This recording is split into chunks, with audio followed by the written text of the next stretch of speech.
দ্বিতীয় দফা লোকসভা নির্বাচন চলছে, বিভিন্ন কেন্দ্রের ছবি আপনাদের সামনে তুলে ধরছি। সকাল থেকে ভোটদান প্রক্রিয়া শুরু হয়েছে সকাল 7টা থেকে, এবং এখনো পর্যন্ত যা যা ঘটনা ঘটেছে, অর্থাৎ এই দ্বিতীয় দফার আগেই ময়নায় বিজেপি কর্মীর অস্বাভাবিক মৃত্যু, পানের বরজের মধ্যে থেকে ঝুলন্ত দেহ উদ্ধার, অপহরণ করে খুনের অভিযোগ বিজেপির। অন্যদিকে গঙ্গারামপুর ইটাহারে বিজেপির এজেন্ট সমর্থকদের বাধা, ভয় দেখানো হচ্ছে, অভিযোগ করছেন সুকান্ত মজুমদার। কেন্দ্রীয় বাহিনীর আগে আসা উচিত ছিল, দাবি করছেন বিজেপি প্রার্থী।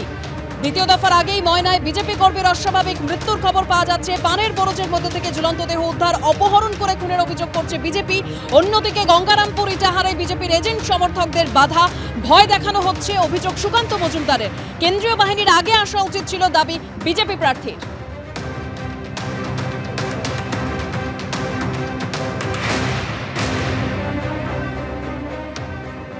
আর এবার সরাসরি বালুরঘাটের দিকে নজর রাখবো, কারণ সকাল 7টা থেকে ভোট গ্রহণ প্রক্রিয়া শুরু হয়েছে, প্রায় 1 ঘন্টা হতে চললো। সেখানকার কি ছবি সরাসরি অনির্বাণ তুলে ধরবে। অনির্বাণ আমাদের সঙ্গে মুহূর্তে রয়েছেন। অনির্বাণ,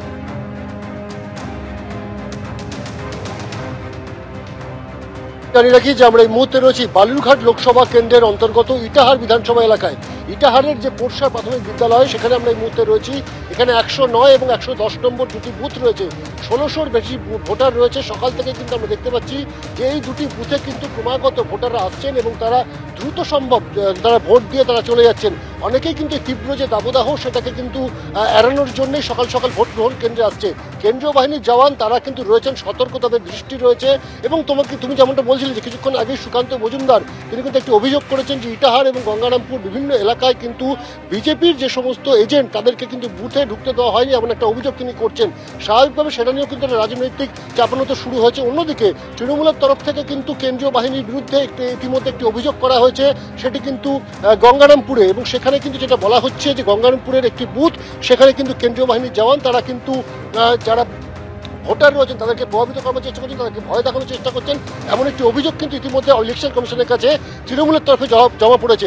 অর্থাৎ বুঝতেই পারছো বালুরঘাট যে আসন, সেখানে ত্রিমুখী লড়াই হলেও যথেষ্ট রাজনৈতিকভাবে চাপানো তো রয়েছে। এবং সকাল থেকে সাধারণ মানুষ তারা কিন্তু ভোটের লাইনে ভোট দিচ্ছেন। এখনো পর্যন্ত মোটের উপর ভোট শান্তিপূর্ণ, কোথাও কোনো অশান্তির খবর নেই। 284টি মোট এখানে বুথ রয়েছে এমন যেগুলো কিন্তু অত্যন্ত স্পর্শকাতর। তার মধ্যে কিন্তু 40টি বুথ রয়েছে এমন যেটা ইটাহারে রয়েছে। স্বাভাবিকভাবেই কিউআরটির সংখ্যা সেটা কিন্তু বাড়ানো হয়েছে ইলেকশন কমিশনের তরফে, এবং ইলেকশন কমিশন চাইছে যে একেবারে নির্বিঘ্নে শান্তিপূর্ণ ভোট করতে। যেভাবে তারা প্রথম দফার ভোটটা করতে পেরেছে, ঠিক একই রকমভাবে যে দু একটি ঘটনা প্রথম দফার ভোটে ঘটেছিল, সেটা যাতে দ্বিতীয় দফাতেও না ঘটে সেটা নিশ্চিত করাই কিন্তু এই মুহূর্তে ইলেকশন কমিশনের কাছে সবচেয়ে বড় চ্যালেঞ্জ। দেবস্মিতা, একেবারে অনির্বাণ সেই ছবি আমরা দেখতে পেলাম।